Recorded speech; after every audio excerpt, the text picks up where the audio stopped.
Assalamualaikum warahmatullahi wabarakatuh.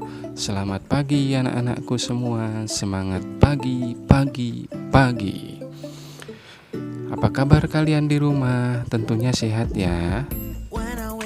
Baiklah, pada kesempatan kali ini Bapak akan menyampaikan materi mengenai disiplin pegawai. Sebelum kita membahas lebih jauh mengenai apa itu disiplin pegawai, perlu Bapak sampaikan kompetensi dasarnya terlebih dahulu. Kompetensi dasar 3.12 yaitu menerapkan disiplin pegawai. Itu berarti tujuan pembelajaran kita kali ini agar kalian dapat memahami disiplin pegawai. Oke, langsung saja kita masuk pada pokok pembahasan kita mengenai disiplin pegawai. Namun sebelum itu kita harus mengetahui pengertian disiplin terlebih dahulu. Apa itu disiplin? Ya, disiplin merupakan perasaan taat dan patuh terhadap nilai-nilai yang dipercaya merupakan tanggung jawabnya. Demikian tadi pengertian daripada kata disiplin. Kata yang berikutnya perlu kita pahami yaitu pendisiplinan. Lalu, apa itu pendisiplinan? Pendisiplinan adalah usaha-usaha untuk menanamkan nilai ataupun pemaksaan agar subjek memiliki kemampuan untuk mentaati sebuah peraturan. Pendisiplinan bisa jadi menjadi istilah pengganti untuk hukuman ataupun instrumen hukuman, di mana hal ini bisa dilakukan pada diri sendiri ataupun pada orang lain. Oke, kemudian kita perlu memahami juga pengertian daripada disiplin diri. Apa itu disiplin diri? Disiplin diri merujuk pada pelatihan yang didapatkan seseorang untuk memenuhi tugas tertentu atau untuk mengadopsi pola perilaku tertentu. Walaupun orang tersebut lebih senang melakukan hal yang lain. Sebagai contoh, seseorang mungkin saja tidak melakukan sesuatu yang menurutnya memuaskan dan menyenangkan dengan membelanjakan uangnya untuk sesuatu yang ia inginkan dan menyumbangkan uang tersebut kepada organisasi amal dengan pikiran bahwa hal tersebut lebih penting. Secara etimologi, disiplin berasal dari bahasa Latin disciple yang berarti pengikut. Seiring dengan perkembangan zaman, kata tersebut mengalami perubahan menjadi disiplin yang artinya kepatuhan atau yang menyangkut tata tertib. Disiplin memerlukan integritas emosi dalam mewujudkan keadaan. Disiplin diri berawal dari hal-hal kecil, seperti misalnya bagi kalian pelajar yang mampu membagi waktu untuk belajar, waktu untuk bermain, sehingga tidak menimbulkan suatu kegiatan pada waktu yang sama. Disiplin diri juga bisa kita lihat dengan contoh sederhana, yaitu ketika kalian mengerjakan PR atau pekerjaan rumah dan dikumpulkan di sekolah tepat pada waktunya. Baiklah, itu tadi beberapa kata kunci yang perlu kita pahami terlebih dahulu. Baiklah, yang berikutnya kita akan mencoba memahami pengertian disiplin kerja. Apa itu disiplin kerja? Disiplin kerja yaitu suatu sikap dan perilaku seseorang yang menunjukkan ketaatan, kepatuhan, kesetiaan, keteraturan, dan ketertiban pada peraturan perusahaan atau organisasi dan norma-norma sosial yang berlaku. Menegakkan disiplin kerja sangat penting bagi sebuah perusahaan Adanya disiplin kerja akan menjamin terpeliharanya tata tertib dan kelancaran pelaksanaan kerja perusahaan, sehingga memperoleh hasil yang optimal. Sedangkan bagi karyawan, disiplin kerja memberikan dampak suasana kerja yang menyenangkan, sehingga akan menambah semangat dalam melaksanakan pekerjaannya.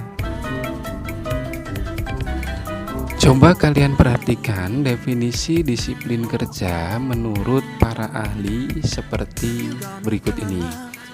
Yang pertama, menurut Sutrisno 2009, disiplin kerja adalah perilaku seseorang yang sesuai dengan peraturan, prosedur kerja yang ada, atau disiplin adalah sikap, tingkah laku, dan perbuatan yang sesuai dengan peraturan dari organisasi, baik tertulis maupun tidak tertulis.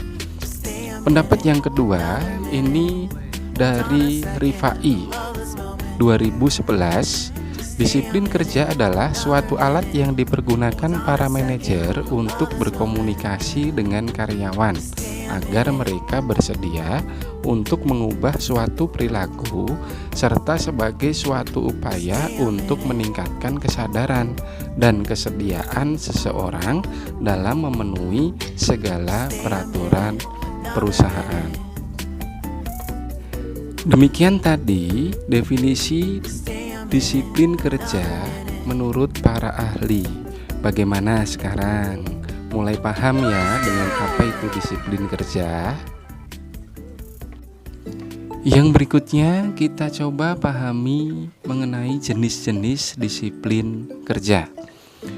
Menurut Mukijat 2002 terdapat 2 jenis disiplin kerja, yaitu yang pertama, self-imposed disiplin, yaitu disiplin yang dipaksakan diri sendiri.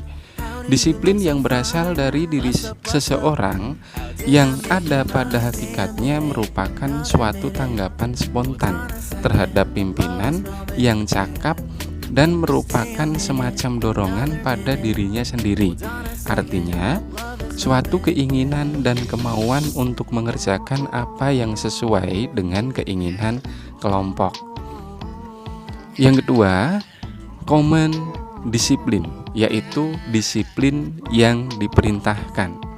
Disiplin yang berasal dari suatu kekuasaan yang diakui dan menggunakan cara-cara menakutkan untuk memperoleh pelaksanaan dengan tindakan yang diinginkan, yang dinyatakan melalui kebiasaan, peraturan-peraturan tertentu dalam bentuknya yang ekstrim. Command disiplin memperoleh pelaksanaannya dengan menggunakan hukum. Sedangkan jenis-jenis disiplin kerja menurut Handoko 2001 yaitu yang pertama, disiplin preventif.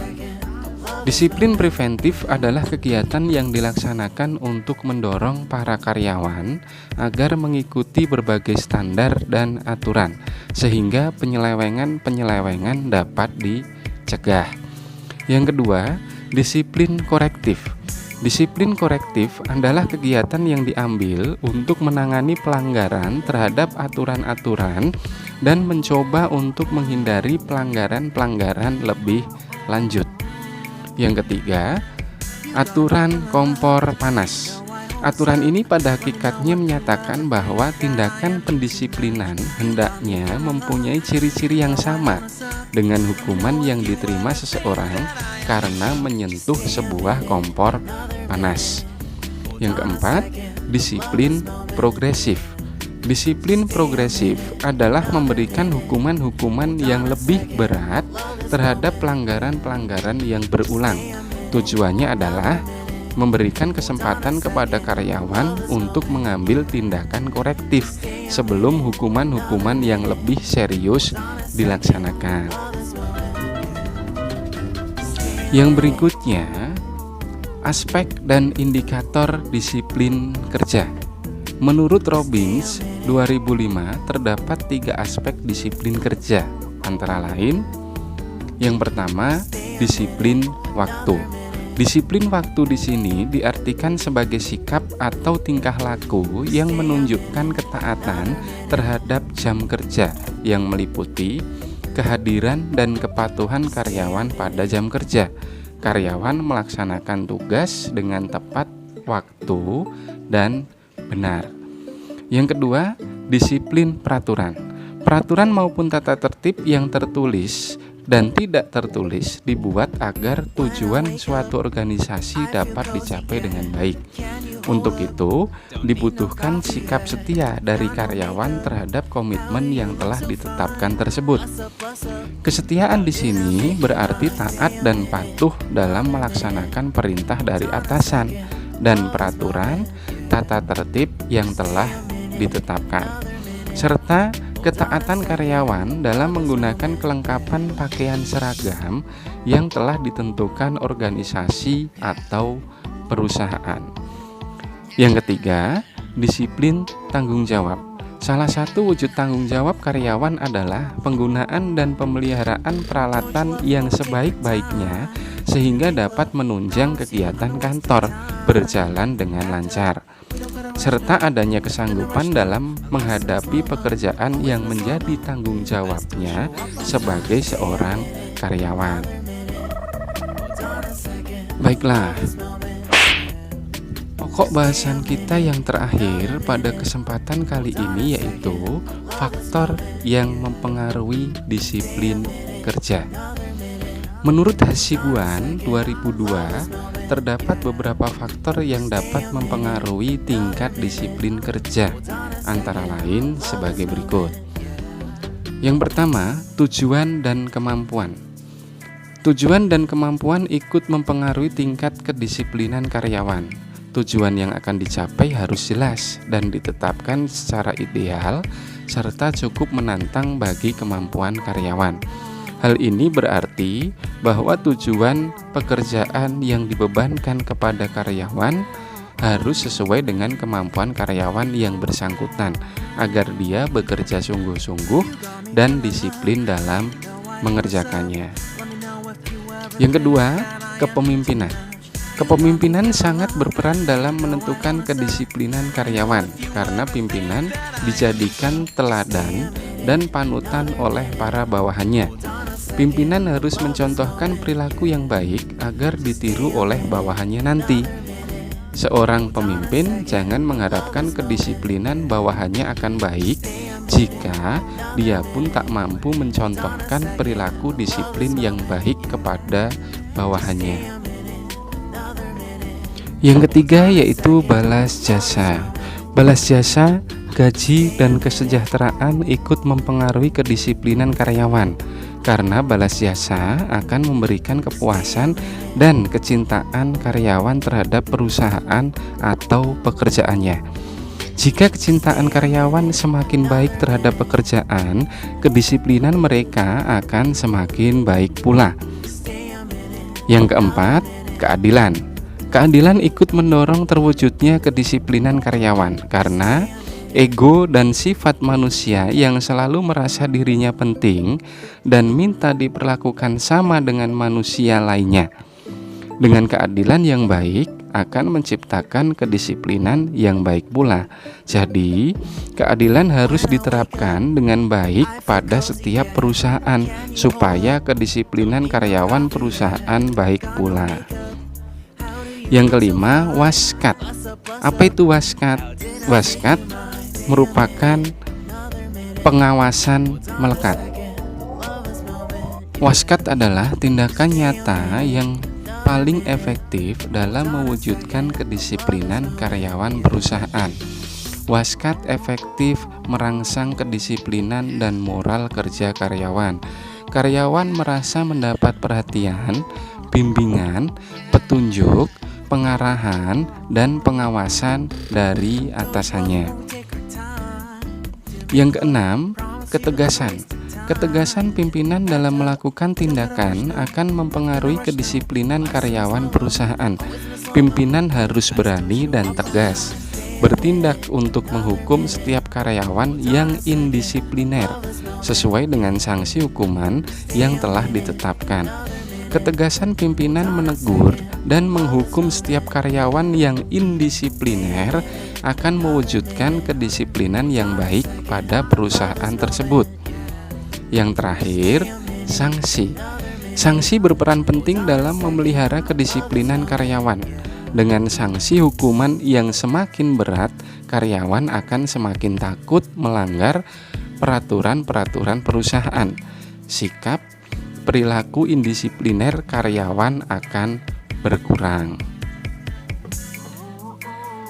Oke, sebagai evaluasinya, yang pertama, coba kalian kemukakan kembali pengertian disiplin, pendisiplinan, dan disiplin diri menurut pendapat kalian masing-masing. Yang kedua, coba kalian kemukakan kembali pengertian dan jenis-jenis disiplin kerja menurut pendapat kalian masing-masing. Yang terakhir, apakah kalian sudah disiplin? Jika iya, faktor apa saja yang mempengaruhi sehingga kalian saat ini menjadi lebih disiplin? Baiklah, sekian pembelajaran daring kita pada kesempatan pagi hari ini. Sebelum Bapak akhiri, agar kalian lebih semangat belajar, Bapak punya satu pantun nih. Pergi ke Jakarta, jangan lupa mampir ke kota tua. Belajar online di rumah, itu yang aku suka. Terima kasih, semangat belajar. Wassalamualaikum warahmatullahi wabarakatuh.